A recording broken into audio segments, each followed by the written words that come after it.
Welcome to Offshoot, the Fident Capital podcast with host Kevin Choquette. Offshoot is a curiosity-driven conversation that features a wide range of real estate and business professionals.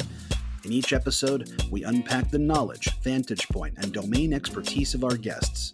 Then we move beyond the facts and figures and dive into the personal habits and mindset which allow them to be high performers in their respective field. This podcast's objective is simple: supporting entrepreneurs, fostering relationships, and uncovering meaningful conversations that positively impact business.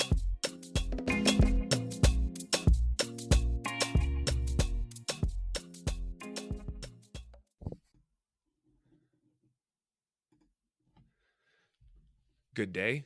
Thanks for joining me on Offshoot. Lorne Polger is my guest today. He's a co-founder and senior managing director of Pathfinder Partners. Happy to say the podcast is starting to feel a bit more natural, and I hope you enjoy our exchange. Lorne shares quite a few nuggets of wisdom and insight with us. One thing that you'll hear several times is how relationships are very central to all that he and Pathfinder do. He also touches on some guiding principles, such as creating alignment between investors and the operator, investing in your people, being transparent, and acting for investors as you would for yourself. In the topic of distress, he and I agree it's still coming as a result of COVID-19. 2021, we should see some capitulation across several sectors, in particular hotel and retail. Adaptive reuse of hotel could be very interesting, and he sees opportunities to buy for less than 100 cents on the dollar with really cheap multifamily debt being a great recipe for long-term hold. We talk also around building an advisory board, something that Lorne credits as an essential tenet of the success of Pathfinder Partners. I think that the insights there are really valuable. I hope you enjoy that. And at the end, he's got a couple tips for the entrepreneurs out there. Maybe you're starting up, maybe you're in the depths of dark days, but in any event, I hope you enjoy the exchange. Hello, everyone. Thanks for tuning into my conversation with Lorne Polger, co-founder and senior managing director of Pathfinder Partners. After more than 20 years practicing real estate and environmental law at Procopio, a San Diego law firm, and just as the Great Recession began, Lorne and his partner Mitch Siegler had the vision and the guts to leap into the operator role. Pathfinder is a vertically integrated real estate company whose funds deploy investor capital directly into Pathfinder's projects, avoiding the double promotes associated with traditional equity funds. They play on the value add and opportunistic side of the risk spectrum and tend to pursue smaller transactions than the largest real estate funds, though by no means are the deals small. The firm is raising their sixth fund and has gone full cycle on around 70 projects and has acquired about 110 assets. The combined value of the transactions falls right around $1 billion. Their investors, I suspect, are quite pleased with having received a 21% net IRR. The funds target secondary markets in the western states of California, Arizona, Colorado, Washington, Oregon, and Nevada. Lorne and the Pathfinder team are super sharp. As market conditions have changed over the last 14 years, I've watched them redirect the platform from distressed deals to value-add deals in pursuit of attractive returns. Once they set an investment thesis, I've seen very little style drift, a high degree of discipline, and top-flight execution. Prior to earning a law degree from UCLA, Lorne graduated from Colorado College with a degree in poli-sci. I don't know if that's when he really fell in love with skiing or if it came before the college years. What I do know is that he's been skiing since age 5, and just like me, might drop a few meetings in favor of chasing a good storm. So, Lorne, welcome to the podcast. Well, thank you, Kevin. Great to be here, and appreciate you including me in this new journey of yours, and fun to be with you. Yeah, the pleasure is mine. Thank you. So to start, could you just tell us about yourself, a bit about yourself and Pathfinder?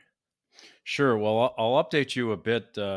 Some of the stats are a bit stale, but that's Perfect. in part because we're moving quickly these days. So we got started back in as you mentioned, in 2006. The genesis of Pathfinder was a hot tub in Big Bear, and there's a longer story to that, but sitting there with my longtime friend and then client Mitch Siegler and talking about where we were in the world and what was happening at that time. This is December '05 or January '06. And we both realized that there was going to be a significant dislocation in the financial markets and that real estate would be, significantly impacted as a result. I had also seen back in my early career as a lawyer clients who bought bundles of bad loans from the RTC in the early '90s who really made lifetime fortunes by buying when there was blood in the street, to quote Sam Zell. And so that was the investment thesis. We realized the dislocation was coming. We realized that there were going to be some interesting buy opportunities as a result. We had no idea how bad it was going to be, of course, and certainly our predictions were were for a bad time, but not nearly as bad as it got. But chaos creates opportunity, and as a result, we were able to jump in early, build relationships, and begin buying, and that occurred in the fall of '06. We started with one institutional capital partner, with just Mitch and I as the investors, and one partner bought three defaulted loans on various multifamily projects, initially in Florida and Texas, and that got us started. Realizing that we would quickly soon eviscerate our remaining liquidity, we decided it was prudent to raise our first fund, and that was in the summer of 2007. And again, remember at that time, we were just starting to see the first public signs of the distress and how deep it might be. So we kind of sat on the money for a little while as the deals kind of got better. First fund was small; it was 32 friends and family members, and that's really what got us started. Um, Bought a few deals and realized then we were onto something and raised a much larger fund in 2009. A couple of years later, brought a couple partners on and really began to hit our stride. Um, since that time, we've actually raised. We're just completing the raise of our 11th fund. Oh wow. Um, Yeah, the website's a little a behind. bit You guys are outdated, moving fast. That's great. uh, Pathfinder Opportunity Fund 8, and I'll talk about it during the conversation here, is a new fund that will hopefully take advantage of some of the distress in the marketplace coming up. Um, but we've raised now, as I mentioned, completing our 11th fund. We've bought about 135 to 140 deals since we got started, and yeah, we're probably in the $1.5 billion range right now in terms of total acquisitions. Um, so it's been an interesting journey, and as you mentioned, we've pivoted along the way. When there was distress early on, that's what we focused on, and that's pretty much all we did for about 5 or 6 years. Recognized some interesting opportunities along the way as well that were a little different than what we were doing in '08 or '09. We started to buy single family homes in San Diego and ended up acquiring about 130, 140 single family homes, which we kept long term. We still own about half of that portfolio. As opposed to flipping them, we kept them for long term rent, and that's been over time a grand slam winner for us. Um, we saw a unique opportunity in around 2014-15 to delve into the luxury space, and we backed a group up in LA that was flipping mansions in the Hollywood Hills, and that was an interesting experience. Bought about 20 or so homes. Still have one left in that portfolio, but we stopped buying in 2016 as we saw the market changing. And then, as you mentioned, the last few years we've spent in the value add space, and in the major markets in the Western U.S., and focused on projects that were perhaps a little too small for the really big guys, more of the 100 to 200 unit space, and have done some fairly transformative, value add in that space. Um, so we've been nimble, and now the market is changing again, and we're kind of right smack in the middle of that, and seeing where the opportunities may lie here over the next couple of years, due to dislocation that's happened as a direct result of the pandemic, and we're just now starting to see some of the interesting real estate opportunities that may come as a result. Um, my personal background, as you mentioned, I spent 20 years as a real estate lawyer. I had a focus over time in the apartment space and the condominium space, and got to know a lot of the players in the space on the equity side, on the debt side, on the operating side, and still work with a lot of those relationships even today. Very happy to not be a lawyer anymore. I call myself a, a partially retired lawyer, but it was a great background for starting the company and doing what we do today. Um, my time is spent between San Diego and Vail, Colorado. Vail's always been kind of my happy place and second home. My parents owned a place there in the beginning in the late 1970s and for about 10 years. And my late wife was from Denver, and our first date was actually up in Vail. So it's always kind of been a special place for me, and fortunately, a place where I get to spend some time when I'm not in San Diego. So, and one thing that COVID has shown is that you can kind of work remotely anywhere, and it's as good to be up there as it is to be down here. And I'm fortunate to be able to spend time in both places these days. Yeah, absolutely. I think, well, there's been some articles in the Wall Street Journal, Bloomberg, a few other uh, media outlets talking about the phenomena of not boom towns but zoom towns, and uh, a bunch of people well and truly figuring out that their business actually can thrive remotely. Now, I don't know what that'll feel like 18 to 24 or 36 months out from right now, but boy, those some of those mountain markets are just exploding with uh, new transplants, and real estate prices are moving quickly. Look, as I'd explained with you just prior to getting on the podcast with you, it's kind of free form conversation. You've already brought up a bunch of places that we can go, um, but why don't we just jump right into COVID and kind of, if you will, the chaos that's coming from it. Where, I mean, I could just say it this way: where the hell are we going? This is this has been an absolute surprise for all of us. We've seen really unprecedented monetary policy as a response, high level of accommodation on the lenders, especially in hospitality and retail assets, at least for the time being. A lot of the distance working taking place, but where do you guys see that sort of informing your worldview and directing you as it pertains to potential opportunities? I mean, that's a huge topic, so feel free to take it any direction you like. Sure. No, I appreciate that. Well, the one thing we know is that it's been fairly chaotic, and um, however you thought about it in March or April, you're probably thinking about it differently today, and that's certainly the case. With us, um, we spent a significant amount of time in the early stages of this, um, just making sure that um, our company, our staff, and our investors were in as safe a position as they could be, both personally and financially.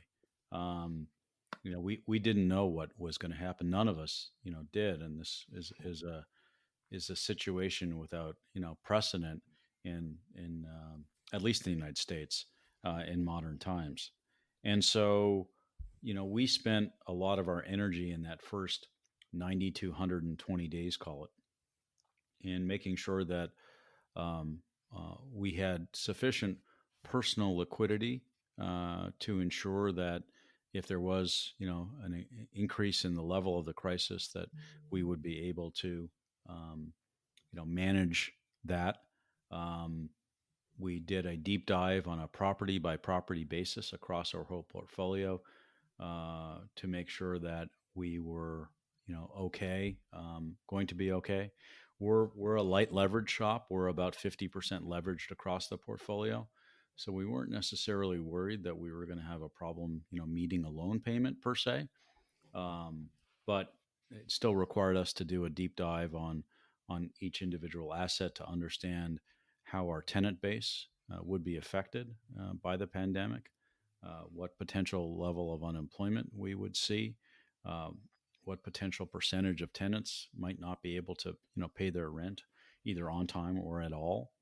And uh, and as a result, one of the things we did is we kind of stopped all um, funding of construction projects and renovation projects, just to make sure that we would be okay.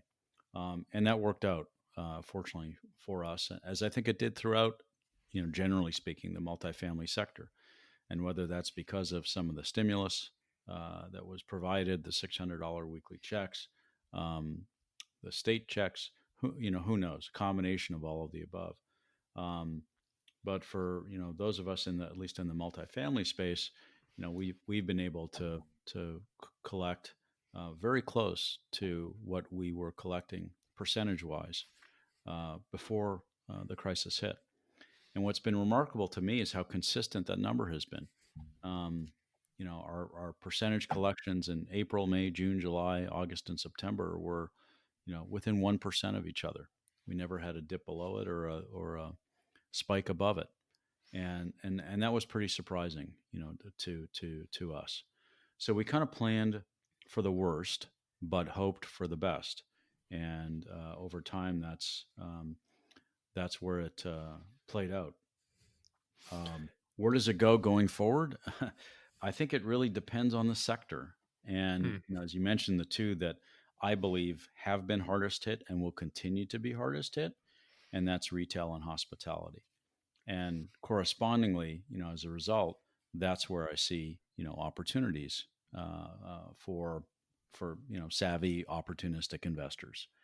And I was listening to a webinar about a week or so ago, uh, and somebody, and I'm not suggesting that this statistic is accurate, but it was an aha moment for me. Someone said that 65% of hotels in the United States today are currently insolvent. Hmm. Think about that for a second. Yeah. 65% of hotels in the United States today are functionally insolvent. Um, but you think about it, if you look at some of the hospitality numbers, it kind of makes sense because, we've gone from, averages in the, 70% range in terms of occupancy down to the 30% range. So you're not going to be able to make debt service payments with 30% occupancy. That's Um, right. That's right. and I guess you can feed it, but you're certainly not going to do it from cash flow. And the question is, how long, can you feed it or will you feed it? That's Uh, right. And I had a guest on the show last week who's one of the bigger opportunity funds with a real interest in going into hospitality. And they're saying, if we just take an asset as a $1 value, um, they're seeing things they're not pricing anywhere near the appropriate level of discount because the amount of uncertainty to get from today, where you're feeding debt service and or sort of maintenance and management and operating expenses to the property on a monthly basis to back to so at least a break even occupancy level. Nobody knows. Is that 4 months? Is that 14 months? Is that 20 months? And they think it's probably, it's got to get to like 65 cents for things to be, from their view, attractive, but they're not seeing it right now. So it's a very interesting time in that regard. Is that an area that Procopio, or sorry, I keep saying Procopio, apologies, Pathfinder, uh, is going to focus? You guys interested in the hospitality space, or are you looking at it as a sort of a, you know, value add rehab and change of use? we see it in the context of a change of use. We're not hotel people. We've only bought one hotel since we got started, back in '06, which was a note purchase on a newly constructed Homewood Suites, um, and that's been our only hotel deal. So I think for us, we view it in the context of conversion and adaptive reuse of hotels potentially to rental housing. Um, and I think with a focus in kind of the long term stay type properties, Mm-hmm. primarily because the physical construct of those properties lend themselves, better to a potential conversion. Um, but we're only starting to see it, and I think that speaks to one of the other issues on specifically on timing. Um, as you know, I'm a part time banker. I was a co-founder of Endeavor Bank a local bank, community bank here in San Diego. We opened our doors in January of 2018 after 3 years in the application process with the feds. We were only the fourth new bank in the United States to open our doors at the time we did since the Great Recession. And I'm on the board of directors, and I also chair the loan committee of the bank. So kind of my part-time job is as a banker, and I could tell you from wearing that hat that the mantra from the regulators has basically been, when the crisis hit, work with your borrowers, and it made sense. Work with your borrowers. We don't want to have a complete financial collapse here, and the way to do it is to try to make sure that your borrowers can get through this in the best way possible. And I think that was a prudent policy at that time. Unfortunately, though, that policy can't last forever. That's right. And so we're now starting to see how that's going to change. Now, a lot of folks, a lot of small to medium sized businesses got through the crisis with the PPP loans. It ended up to be a massive boon to our bank because we were able to pick up a lot of clients from some of the larger financial institutions who just were not being served well by them, and in fact it almost more than doubled the size of our bank in a very short period of time, which is great. That is great. But that kept a lot of people afloat.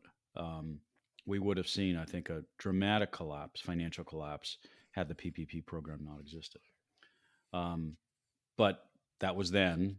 This is now. Most people who were on the edge have used those PPP dollars up, and I think are looking for the next rescue. And I don't know if it's coming. It may come. It may come tomorrow, and it may not come, and it may come 3 months from now, or it may not come. No one knows, right? Because that's playing guessing games on politics, and that's a whole nother rabbit hole we probably don't want to go down. So it's tough to say, but I can tell you at some point, banks, and whether that's community banks or money center banks or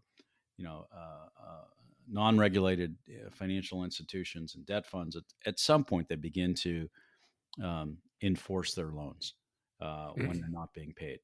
And that time, I believe, is starting to come, basically now.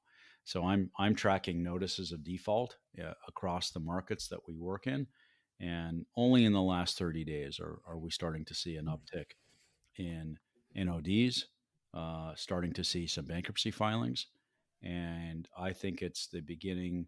It's a trickle today, but I think the trickle is going to turn into a stream. I don't know if it's going to be a raging river like it was in 08 and 09 and 2010. It may not be, but there's going to be there's going to be water, and as a result, there's going to be opportunity for opportunistic buyers like us. It's different today than it was in 08, 09, 010. First of all, there's so much capital today on the sidelines, and Absolutely. better than I do. How staggering the amount of capital is. There's also, because this was not a banking crisis, unlike last time. There's a lot of liquidity at the lending level too, so it's going to be easier for equity players to to buy. It's going to be easier to get projects financed, whatever they are, at most likely reasonable leverage. So I don't think the crisis will ultimately be nearly as deep or as pervasive as it was back in the Great Recession. Um, but I do think COVID is going to create opportunities. So that's kind of on the investing side of it. There's so many other elements though of the pandemic that touch real estate, and one of them is just the functionality of how we all work and live together. And the big question in a lot of people's minds is in the office sector, right? Um, how and when are we going to get back to work sitting together in the same room? And if you would have asked me in April, I would have said, well, later in the summer. If you would have asked me in the summer, I would say, well, hopefully by fall. It's October 21st today. And, maybe it's the spring, maybe it's next summer. I don't know. And the more people I talk to about this subject kind of have the same feeling. We don't know. We all hope it's going to be sooner rather than later. I think a lot of us miss the camaraderie elements of being together in the same physical space. I think we miss some of the creative elements of and collaborative elements of being in the same space. But that's a big unknown today. And I think one thing it feels like a little bit like 9/11, where 9/11 was the penultimate shock to the system. And after 9/11, things changed, and in some cases they changed for good, whether that's walking through a metal detector to go into Yep. a Padre game, or obviously, enhanced security through airports, or, there's 100 different facets you could look to. I think we're going to experience a similar kind of situation post COVID, where things are different. Over time, they'll feel more normal, but in terms of the physical work environment, I believe that some of that over time will result in kind of a permanent difference than where we were before. And how that's going to impact office, I don't yet know, except I believe that ultimately we will probably use less square footage. As a business universe, we'll probably work from home more than we did before then this all hit, even post vaccine. Um, I think that's going to be a more permanent change.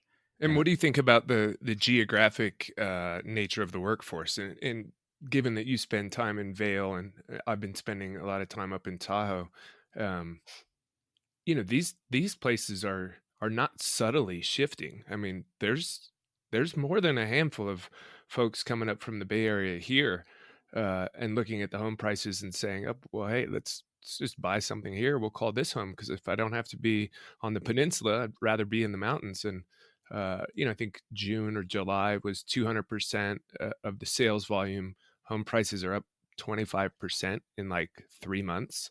yeah, Um, that's one of the ones I look at and go, okay, is that a moment in time where it feels like you can advance your career and you can be a part of the company just as effectively from Lake Tahoe as you can from downtown San Francisco? Or is that a long-term trend where and I'm sure we don't have the answer, but you're up in Vail. I suspect some of the same things are unfolding there. But if you would kind of think about, is one of the changes from COVID going to be that some portions of teams are now just dispersed permanently?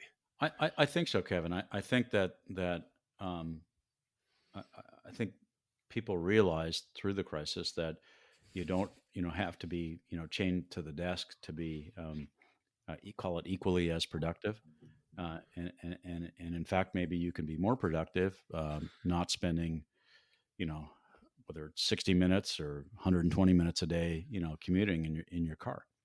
So yeah, I think that some of those changes will continue, depending on the nature of the company. I mean, I'm talking primarily focused on the office space, not manufacturing or other things where you need hands and bodies physically in place, of course. But Right. um, yeah, I think you look at apartment rents today. I was reading an article this morning on Globe Street. The markets with the greatest declines right now: San Francisco, New York, L.A., and Chicago. Well, there's a reason. Extraordinarily expensive cities to live and work in, and I think the effect, and I've seen it from, frankly, the stories from my kids are 26 and 24, and I hear it from the stories of them and their friends who were living in those gateway markets and who have moved out while maintaining their same positions. Um, Hmm. I hosted a few of my son's friends here in the early fall for a few weeks, and they were all working in downtown San Francisco, paying oodles of money for rent, and they decided that they could, they were all working in their apartments anyway. So they said, why don't we just move down to San Diego for a month or two and hang out there while we're working? Um, so I think that newfound element of mobility that really wasn't in place before. I mean, sure, some companies had a work from home policy or a part time work from home policy, but it was really more the exception to the rule.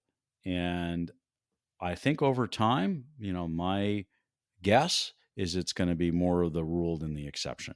Not full time per se, but more enhanced flexibility, and that's going to change things. It's going to change, as I said, how much office space we use, how we work together, um, and it's not without its challenges too. I think about it in the context of culture, and this is something I've been part of a CEO group for 7 years now, and it's an ongoing discussion that we have, in our group, is how do you preserve culture in an organization when you're not physically with each other?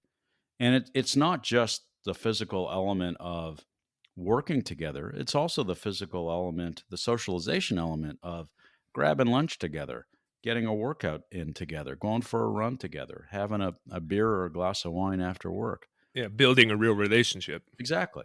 Yeah. And that's missing. And, uh, I think we're all trying to continue to get that in as much as we possibly can with people, and learning how to do it now in the newer environment. Um, but it's not easy, and you have to make a conscious effort to do it. So how do you do it at the company level? We've had, since this all started, we closed our physical office in March when the crisis hit, and we haven't opened back up yet. But we do have a weekly Zoom meeting, and for a long time, I think 4 months every week for 4 months in a row, we played an interesting or creative game together, really just to continue to try to build and keep the culture going. Um, and now we're actually hosting guest speakers uh, who may or may not have any connection to real estate, just to kind of again keep people engaged and have them interested in what we're doing. I try to get on the phone and actually talk to people, call people, as opposed to just emailing. Um, because one thing that I've noticed since the crisis hit is my already fairly staggering volume of emails, Yeah. which is kind of the bane of my existence and difficult to keep up with. I can't tell you whether it's gone up by 20% or 30%, but it's to the point where it's fairly mind numbing at this point. And so kind of managing that, and trying to um, be in contact with people in other forms other than just email is, I think, a key element of kind of trying to maintain some type of cohesive culture. Yeah, totally agree. And it's ironic and well timed that Microsoft's Teams product has come out right during COVID. I don't know if you guys have started to utilize it. um, we're finding, to your comment of increased productivity. Um, I don't know that I am more productive for taking a shower and putting on my business attire and driving to the office and parking and going up in the elevator and all that, or just finishing a workout, sitting down at the desk and throwing up the screen share with a colleague and going through the work in that manner. But I really do think a lot of people are, well, I'll just say this: I have found myself much more productive in this setting than I ever would have anticipated. And I would have thought the distraction and the other things associated with being at home would outweigh the benefits, but it has for sure gone the other way. So it's going to be an interesting phenomena for us to all continue to live through. But if I may, what game were you guys playing in terms of the Zoom So meeting? that's funny. Well, we rotated, so everyone on the team had to come up with their own game. And we did. I think someone did a Jeopardy game. I did a treasure hunt where I gave people a list that they didn't have before, and they had to go find certain things around their house. So everyone came up with something something different that we could share through some type of Zoom mechanism. So it was fun. It was fun. We enjoyed it. I thought it continued to build a camaraderie and gave everyone we could all laugh at each other, which was great. And that certainly helped to to build culture. The other thing that has gone on is at least, well, I think not just in the multifamily world, but all aspects of commercial real estate. Transaction activity basically went grounded to a standstill for a period of time, and across all sectors. And it's only in the last 30 to 45 days that we're now seeing a pickup, at least in the multifamily sector. We're actually in the middle of 5 deals right now, and from March through August, it was the number was zero. So it's a pretty significant change back to kind of a normal level of deal flow. Um, the deal flow is now re-engaging our teams, right? So Yeah. everyone is back at it and working away and grinding hard, and we've got stuff to do, and to do not just in the triage mode, but to you know uh, make money for our investors, and find opportunities, and sell stabilized assets. I find that the market is pretty interesting right now. We've received more unsolicited offers on buildings than we ever have before, ever. Yep. And I think that speaks to the fact that people are gearing back up again after this period and saying, we are going to be okay. It's going to be bumpy and lumpy. Um, it's a new normal today, but there's a lot of capital sitting on the sidelines that needs to go find some yield.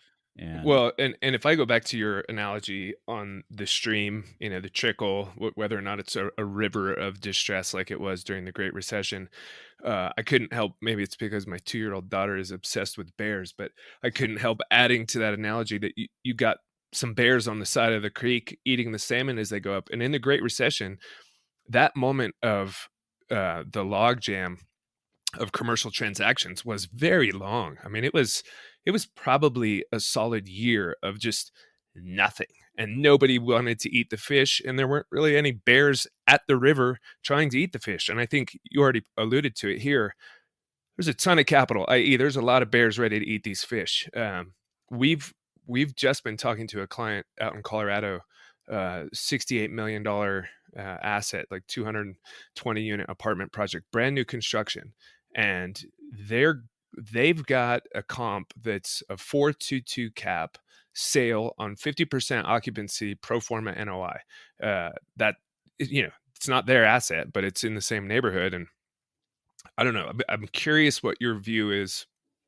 This is all sort of COVID related as well because of what's happened with monetary policy. But the HUD rates are on the floor. They're like a 2.1% base rate.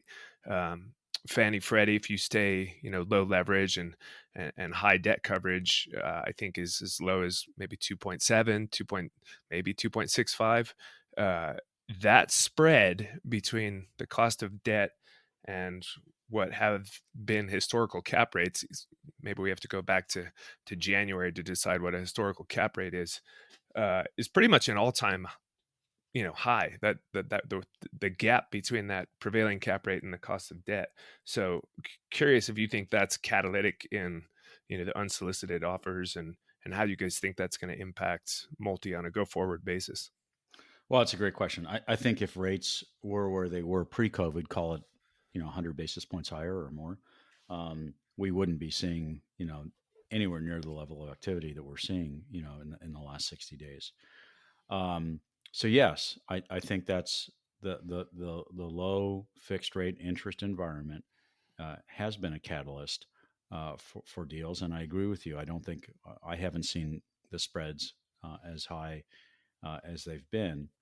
Um, that said, that doesn't mean you can buy anything. Yeah. So I think it's a good time to be really picky. Um, I think it's a good time to stick to quality, and that doesn't mean you have to go buy a brand new building, but quality in the sense of market dynamics, physical construction, the physical plant. Um, the submarket, all those things, and and be picky with what you're looking at today. And because we don't know what again what lies ahead. It could be, it may not be as bumpy as it was in March, April, and May, but it could be. Um, heaven forbid if we have additional lockdowns and what that may do to the market and to assets. Um, we just closed a deal last week on the acquisition side, and got a GSE loan fixed for 10 at around 2.8, and interest only for 10 years. I would never ever have imagined money being that cheap, Right. ever in my Right. lifetime. And it's pretty astonishing. But even at higher prices, it makes deals work. Um, and Not a time that I would want to be in a floater. I think it's a great time to fix. But there's another side of it too, which is that if you bought something 2 or 3 years ago and you go, wow, maybe it's an interesting time to sell. Problem is, if you went and put 7 or 10 year money on it, you know your That's right. your prepay today is so The yield large, maintenance. you can't do the deal. It doesn't, it's not going to make any sense. So I think a lot of us in our business are kind of looking at it with, out of two sides of our mouth. On one side, going, wow, it's an incredible time to buy. Rates have never been this cheap. If you're an experienced borrower with relationships, whether at the bank level, the GSE level, it's just a great time to borrow. Um, the problem is it's not an easy time to sell. Right. Well, So and it's also, I think, to your point of being careful, um, or being picky and finding good submarkets and good quality. There's still some uncertainty around what collections will be. I mean, I tend to agree that your early reports of high nine. Well, you didn't put a number to it, but I've been hearing like high 90s kind of collections across the board, with a few outlier assets where the incumbent management had a poor enough tenant base in there that the things start to erode because you didn't have a good tenant base to start with. But you don't know where rents are. You don't know where occupancy. There's still a measure of uncertainty. Maybe we can look in the rearview mirror and say, "Hey, we're through it, and let's be full speed ahead." But I don't know that that's the case, and I think you could still see some state and local governmental distress. I mean, there's been no meaningful reduction in force in any of those levels that I'm aware of, and that could come because it's clear that tax revenues are going to be way down. And I guess my point is, I completely agree. It's a good time to be picky because not all markets are going to perform the same as we get into the longer paragraphs of the COVID story. I agree. And look, we're look at California. In addition to those elements, we have various measures on the ballot, which could dramatically increase the cost of operating real estate. Hmm. Um, and on top of everything else that we have to deal with, and across different types of property types. So that adds a whole nother level too, in terms of thinking about where you want to buy, where you want to own long term. And I'm picking on California just because I'm living here, but I'm sure there are other things in other states too that are causing people to have some measures of concern on that particular subject too. So it's an interesting time. It I mean you could certainly wouldn't be criticized if you decide to just kind of huddle in your cave and sit on the sidelines for a while. Um, I think that's what a lot of folks are doing. I think we decided to take the position that we think there's going to be some interesting opportunities. Um, we've just finishing the raise of a new fund to take advantage of those opportunities. Um, and I think the opportunities will be plentiful. They're not here yet, but I think beginning sometime in 21, we're going to see some really interesting, good long term buy opportunities that we will be able to acquire for less than 100 cents on the dollar and finance with very inexpensive debt. So Yep, uh, that's a that's a good recipe for a long term buy. I agree. Pathfinder has always, from the outside, struck me as a organization that's very methodical about setting strategy, choosing your markets, and using data, um, demographics, income, permits, employment, in particular, employment to permits. I remember you guys speaking to that ratio at some length years back. Um, how do you guys approach? You have a methodology that I've watched you utilize in the past that has put you on certain markets, and then you sit and wait for the opportunities that you like within those markets. How are you using that same skill set today? Because within the context of everything we're talking about. Well, we have giant dartboards set up in each of our Right. homes, and Perfect. One we of the games you throw. guys play with your Zoom Yeah, meetings. and it just happens that we end up on the same city. No, yeah, I think at times of distress, data becomes even more important. And we're looking at it in the context of doing fairly deep dives in what concessions are being granted across markets.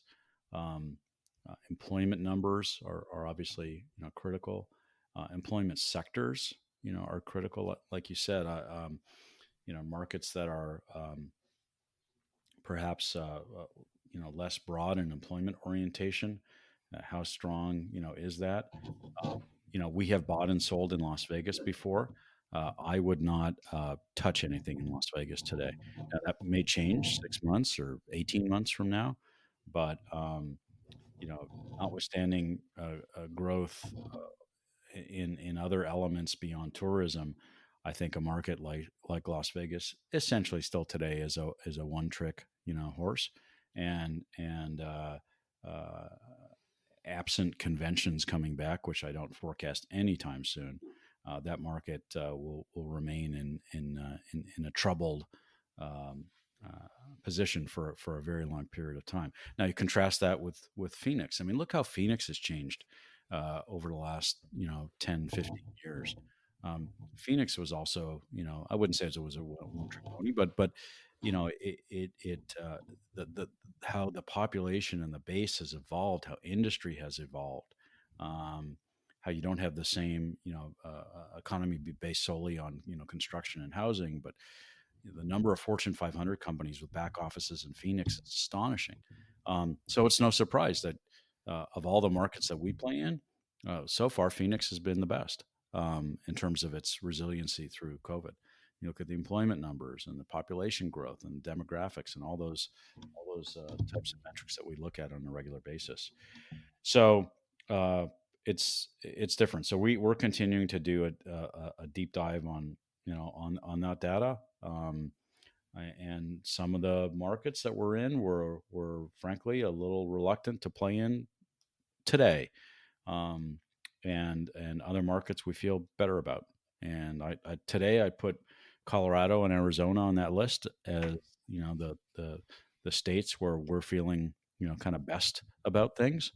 Um, and I definitely put Nevada at the bottom in terms of how we're feeling, on the negative side in terms of how we're feeling. So it's evolved, and I think it's a constant evolution as we look at things. Have you guys been up in Reno? Have you ever done business up there? We've made offers on properties there, but we have not bought anything there. Yeah, a bit of an aside, but what do you think of that market? I look at it and think, well, maybe 50, 60 years behind either a Denver or Salt Lake, but kind of a similar fact pattern in terms of, water and proximity to natural amenities. And of course, the fact that it's a 0% state income versus the, highest 13 in the state line that's only, call it 10 miles away. It seems pretty enticing, but it's also a very small market. How have you guys viewed Reno. It, I think that's has scared us about markets like Reno and Boise in the past have been their size. Um, when things get tough, my sense is the smaller markets get hit harder, and it's harder for them to bounce back. Um, Maybe that changes, over time as places like Reno grow.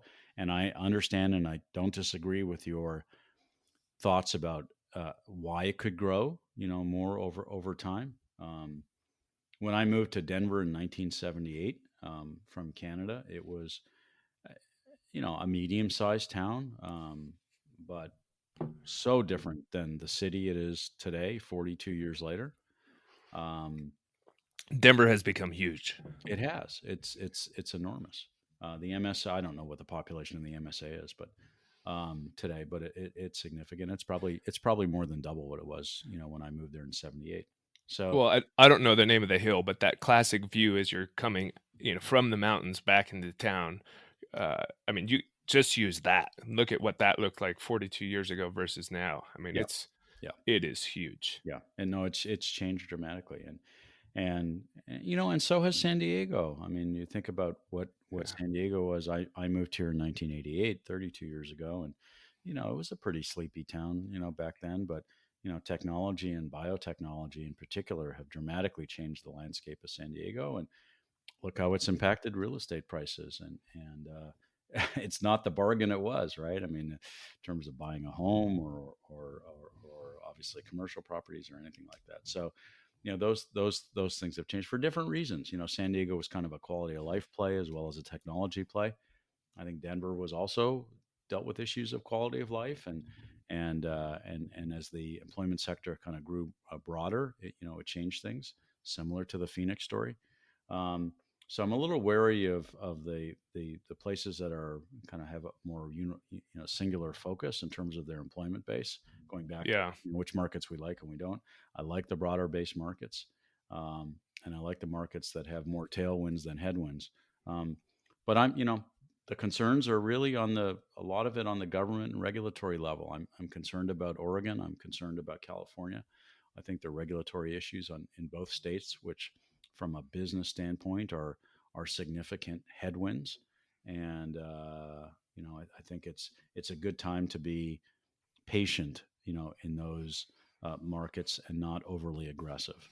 Um, so it's a bit different for each place that we do business in. And California in particular is always a story of kind of love hate, right? It's very difficult to get things done, and that persistent barrier to entry has created a lot of what you're talking about. I mean, this what I'm about to say is many years old now, but it was some number of years back. The city of Houston had the same number of building permits. This is in the SFR space that the entire state of California had.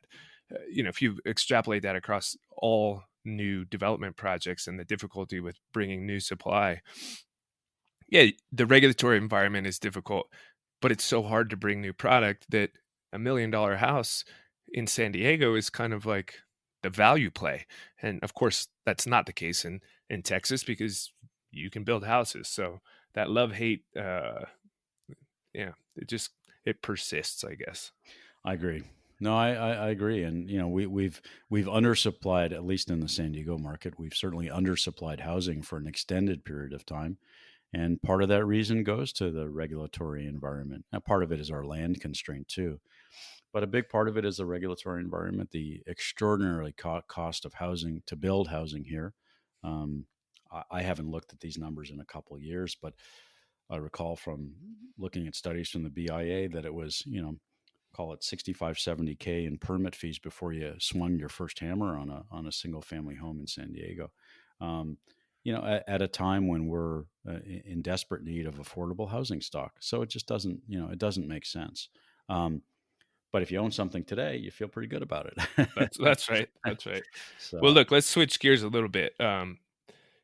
Pathfinder, you know, is it a really remarkable success story? There are very few, especially relative to the not so distant past, uh, small funds, and getting that quote unquote first time fund done.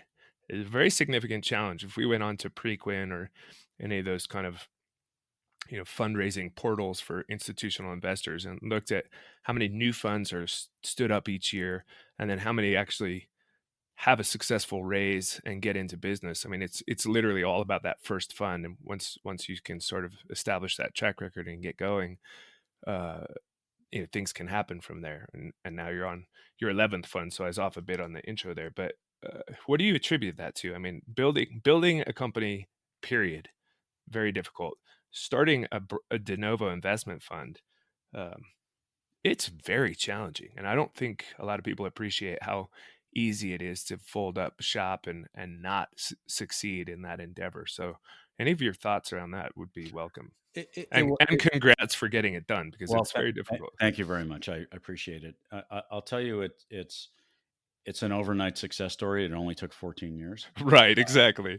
So, but there's a lot of things that I can attribute it to. First and foremost is having great partners. And one of the things that I learned from that experience is you got to know your strengths and you got to know your weaknesses. And I had certain strengths and I had certain weaknesses, and I could say the same for my partner Mitch in terms of our business experience. And we ultimately, over time, realized that in order to build a successful, company, we were going to need to bring on people who had strengths that were different than ours, that backfilled the areas in which we were, weak or had less experience. And that was a key element to doing so. And as part of doing that, you have to learn to kind of give up certain elements of control. And I don't mean the big picture control, but I mean control over certain day-to-day elements that, look, the first couple of years and where we started, Mitch and I went to every meeting together. We were on every phone call together. We used to joke on Mondays I was the chief cook and he was the bottle washer, and on Tuesdays we just switched our hats. And we did that for a couple of years because that's what we needed to do to start the company. It's different today, and so a big part of that success is bringing on partners and team members who have different strengths than your own, and ultimately that builds a successful foundation upon which to grow from.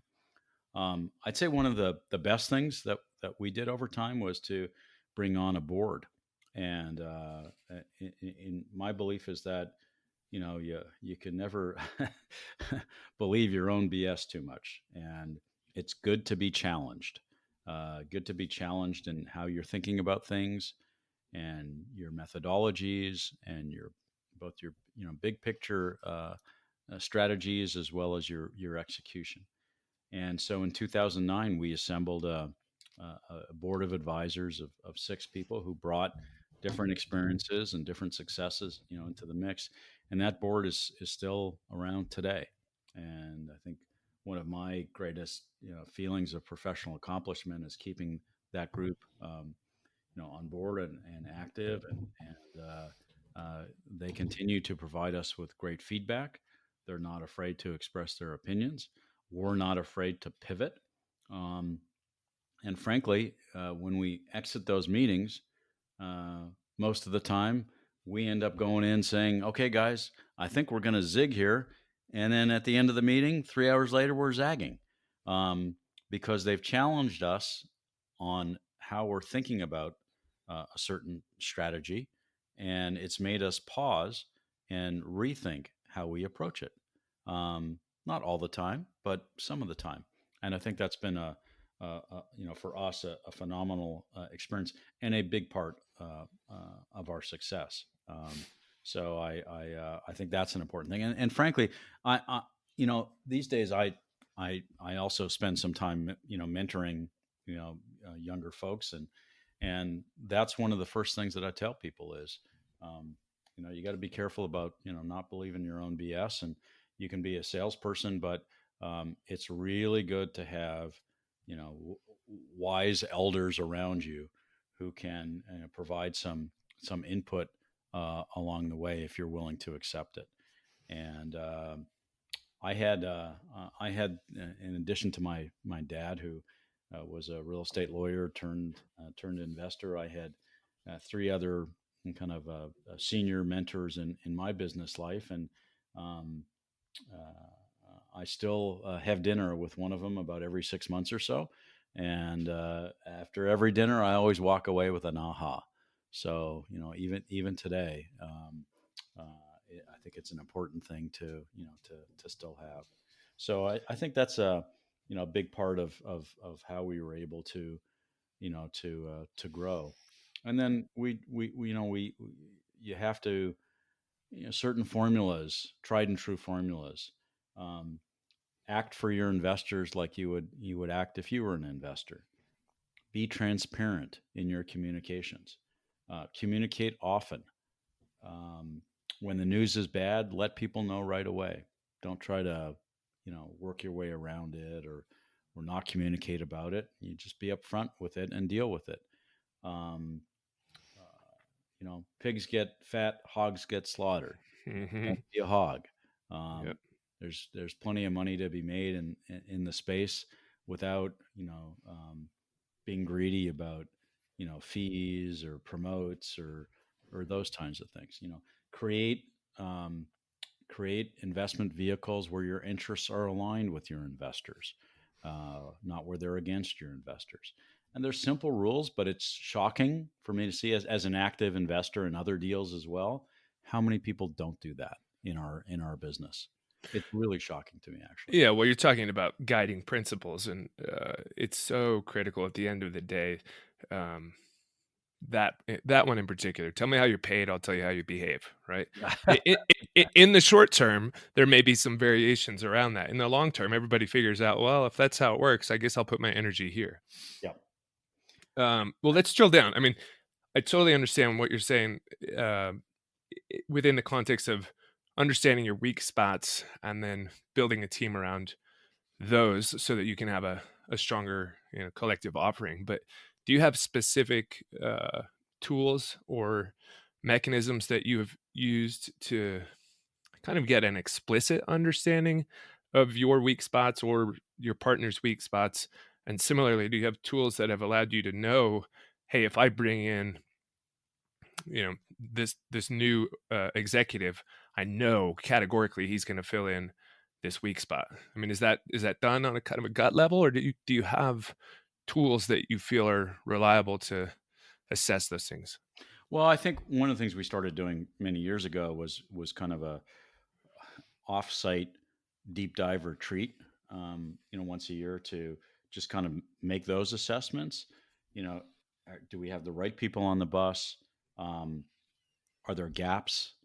If there are gaps, where are they? How can we fill them?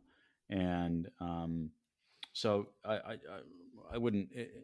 It's not a unique assessment tool per se, but physically being at a time when we used to be all in the office, physically taking a day away, putting your laptops and cell phones away, and just talking about the kind of the big picture stuff that doesn't get talked about as part of your regular weekly onslaught of emails and calls and deal flow. So I think that's important. Um, Investing in your people is important. One of the things that I think has contributed to our long term success is we've had very little turnover of our staff, and I think that speaks to the fact that people enjoy what they're doing and enjoy the atmosphere in which they are working. Um, One of the things that we did fairly early on is give folks, an equity stake in what we're doing, and I think that's been a very important motivator for keeping folks with our company, and that was a very easy decision to make. Um, and I don't, I guess some companies do that, and not all companies do it, but I think it was an important thing for us to do, and I think our staff is feels very motivated and attached, as a result of it. I think Well, that further underpinning the notion of alignment, right? exactly, yeah, Yeah. exactly, Well, keeping everyone aligned. um, I haven't looked on the website for your board of advisors, and it may be out of date, but I've heard a lot of people talk about an advisory board without giving away keys to the kingdom. I imagine you have some very capable, talented, busy individuals. How do you compel someone to be a part of your success without um, I mean, in a public company and where you've got, sort of stock option plans and you can throw, big board salaries at them and the prestige and, some stock options and things like that. I think I kind of understand the mechanism of putting a board together, but in the context of uh, I say smaller, I don't know if that fits to you guys anymore, but a private company with a small, closely held group of owners. How have you been successful in getting the right people to say, yeah, hey, Lauren, I appreciate what you're doing. I'm happy to support it. Well, you can't discount the importance of free Trader Joe's peanut butter pretzels in a There meeting. you go. I it's tried and true. It's been tested now for 11 years with us, and I think that's the greatest investment we've made from the snack department. You know, w- joking aside, we started this group in 2009, and we really didn't initially do anything for them. Ultimately, we did provide some type of economic reward for their continued participation, but um, I think people enjoyed being part of uh, what we were doing and seeing us grow, and the intellectual element of providing us with strategic guidance in an ever-changing environment. And I think that more than anything else, and the fact that we we invited freewheeling discussion. We invited feedback, both positive and negative. We invited criticism of our strategic thought process. I think that's really what kept people along the way engaged, and kept it interesting. Um, that's been a big part of it. Safe to say that in the following manner, being a part of the forum, being a participant in the collaboration and the direction of the company was enough for them to sign on. I think so. I haven't I haven't had that discussion with any of them, but specifically. But as I said, the group has remained together now since 2009 or so, and so that we must be doing something right. And but I think that's part of it is really keeping them engaged, and knowing that we're going to listen to the honest feedback that they have and will continue to provide us as we move along. And I think that's been important. And over time, there's camaraderie that builds out of that, and Absolutely. we have great camaraderie with with our board. And not that we necessarily agree on every issue, because we don't. Um, but that's true with my business partners too. We don't necessarily agree on every issue, but we've got great camaraderie, and we've built a great team and a great culture, and that culture leads itself to ultimately a strong organization. So Well, I think action in the face of disagreement and the acceptance of disagreement is a really healthy mark of an organization. Not that you try to get consensus, just agree to disagree, make a decision, and move forward. I agree, and whether that's in real estate or other areas of business, I think that's a good recipe for long-term success. That's great. So a little shift here. You've already provided a ton of insight and appreciate the candor on your daily routines. My view of life is if I can get today, if I can really be organized and effective and execute on long-term goals, however that manifests today, I've got a really good chance of kind of nailing it, if you will. I'm curious for you, how do you think about personal performance and daily routines or practices that might help you excel? Well, I think there's pre-COVID and post-COVID, right? Right. That's for all of us. Many of our daily routines have shifted a great deal. Um, for a long, long time, I was very hard charging, and I would measure um, my I don't want to say happiness, but happiness or success on a daily basis by how productive I was. And when you're in the law world, it's easy to do that because you just look at the timesheet. You see how many hours you put on the sheet, and you're going to be rewarded, on an hourly basis for how many hours you put down. So it's mathematical almost. It's different outside of the service business, right? Because uh, I could spend 20 hours at work and do nothing, or I could spend a very successful 20 minutes.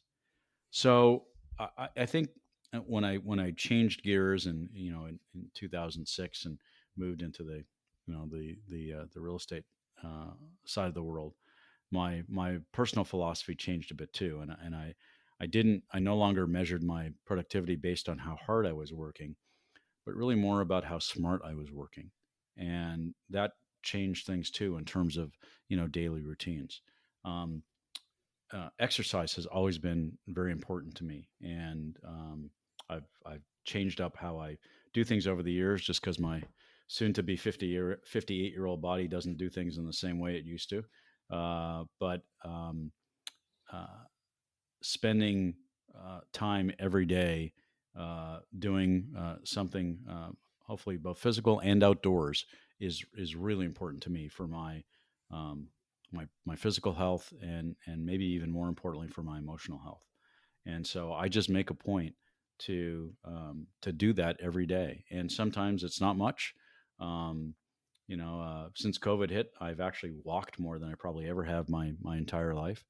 And so a lot of times I live near the top of Mount Soledad in La Jolla, and a lot of times it's simply a walk up and down the hills of Mount Soledad, and that's enough for me. That's usually actually a time when I catch up on my phone calls or personal calls while I'm walking, and it's being outside and it's being in the fresh air and just getting out. But that's an important part of my daily routine. Um, I spend probably a couple hours in the morning just reading, and I have found that to be critically important. I read from a variety of different sources. I read the Wall Street Journal every day.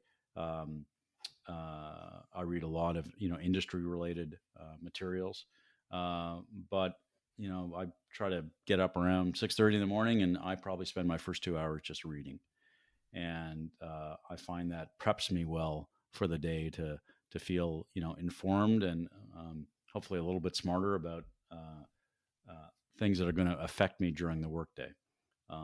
So that's an important part of my day. Relationships are really important to me. They always have been. It's part of who I am. But I think it's really important in business. And as I look at things today, a big part of our deal flow over the years is relationship oriented. And it's long term relationships that we have had with brokers, with influencers, with owners, with operators. Um, when COVID hit, one of the first things I did was create an email dialogue, regular email dialogue with a bunch of other owners in the business. And I won't go into the details of who they are or anything, but we compared notes as to what everyone was doing and how they were doing it, even though we were competitors. And I just kind of put together my list, and a few people dropped off the list over time because they didn't want to share information as much as I did. But I have found that that group still a couple times a week we continue to email each other about best practices, how we're doing, how things are shifting in the marketplace. Um, so I can't stress enough how important I believe relationships are, which is why I never try to burn a bridge under any circumstance.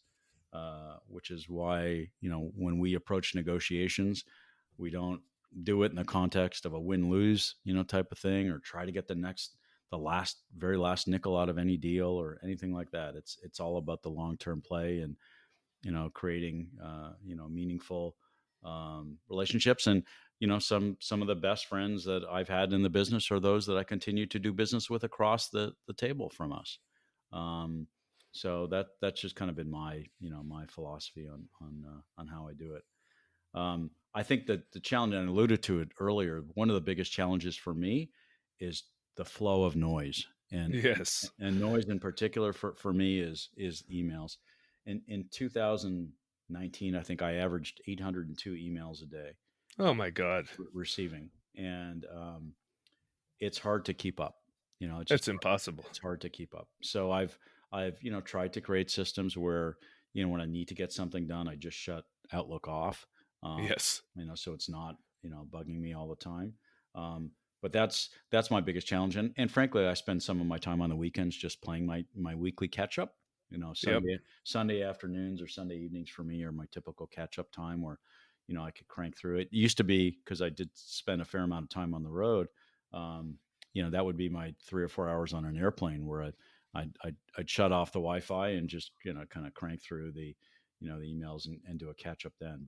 But managing that is definitely challenging. And we all are pinged with you know so much stuff in our inbox, whether it's text or calls or emails on a regular basis from so many different sources today. So I've tried to reduce that on a regular basis as much as I can, and realize that I don't have to read everything all the time. And I can, move a lot of things off my plate in order to be effective. And I'm not as effective if I'm deluged every minute, with information. So that's part of the new normal, these days. Yeah, agreed. And does Pathfinder use Slack or any other channel that's alternative to email? We don't. We've started to talk about it a bit, but so who knows? Maybe that's something somewhat of an initiative for 2021. But right now we don't. Yeah, we don't use it either. And I think part of the at least perceived value for me is, every package comes in your inbox. They all look the same. It's just an email. And you don't really know what's in there unless you give it a quick open and look at it.